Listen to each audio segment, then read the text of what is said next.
আমি যে সময় আরাম ছিলাম ওই সময় ভিডিও করলে কত হয়েছে, আজকে কত হয়েছে তোমার সাথে। আপনি কি মনে করেন যে এডভোকেট নুরুজ্জামান লস্কর তবু যদি এই মামলাটা লড়াই করে আপনি কি নেই বিচার পাবেন কিনা আপনি মনে করেন কিনা? আমি ইনশাল্লাহ নিশ্চিত আশাবাদী, তাই না সুষ্ঠুভাবে, কারণ তাই তো এখন না, আমি আজকে তেমন আরো 15 বছর আগে আমি চিনি।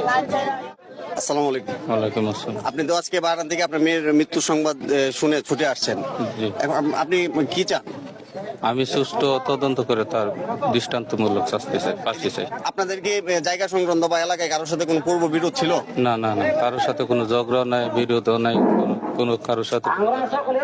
আপনি তো দীর্ঘ অনেক বছর যাবত প্রবাসে ছিলেন, এই গত ধরেন এর আগে আপনার ফ্যামিলি থেকে কি যে কোনো ধরনের কোনো সংবাদ যে এলাকায় কেউ উত্তপ্ত করে বা কোনো ঘটনা আপনি কি এরকম কিছু? না না না না, কেউ কোনো দিন উত্তপ্ত করেনি আমার কোনো বাচ্চারা, কোনো দিন আমাদের ফোনও গেছে না, কোনো আডিভারা কোনো লোক আমার ফোনে।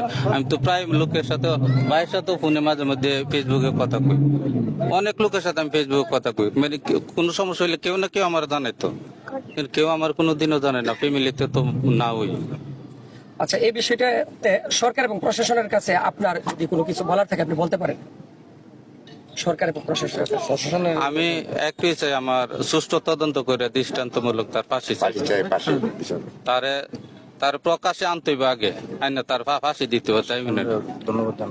আর আমি ধন্যবাদ জানাই প্রশাসনকে যে আমার জন্য অতটুকু করছে, আর আমার এলাকাবাসীর সাথে কাছে আমি অনেক ধন্যবাদ জানাই যে তারা অনেক শ্রম দিতেছে এবং অপারেশন করতে। আর সবচেয়ে বড় করতেছে আমার ভাই এলিম ভাই, আমার ছোট।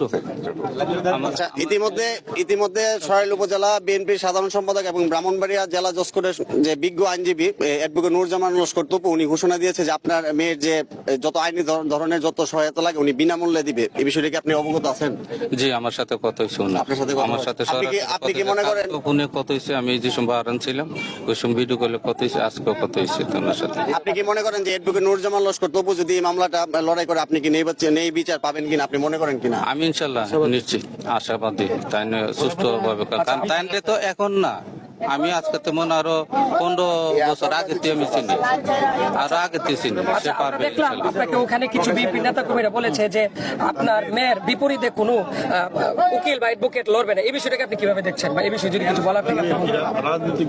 দেখো, আসলে আমি বিষয়টা একটু বলি, আমাদের দেশের বিষয়টা হওয়া উচিত এরকম, ধর্ষণ সংক্রান্ত যে কোনো বিষয় হইলে, নারী নির্যাতন হইলে তার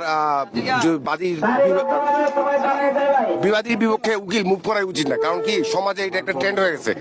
না হলে আমাদের নারীদের নিরাপত্তা নিশ্চিত করতে আমরা হিমশিম খাবো। যদি বাদী পক্ষকে ঘাম ঝরিয়ে আবার মামলায় লড়তে হয়, ন্যায় বিচারটা নিশ্চিত করতে তার পায়ের ঘাম মাথায় ফেলতে হয়, তাহলে আমাদের যে নারী অধিকারের কথাই বলি বা নারীদের নিরাপত্তার কথাই বলি, এটা আমরা নিশ্চিত করতে পারবো না। এটা হচ্ছে মূল কথা।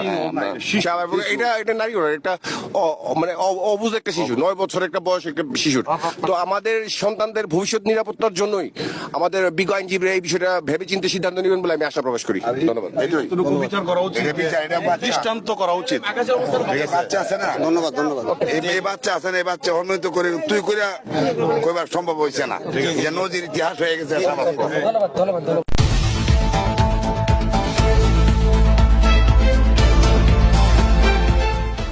পূবের আলো, সত্য প্রকাশে দুর্বার সাহস।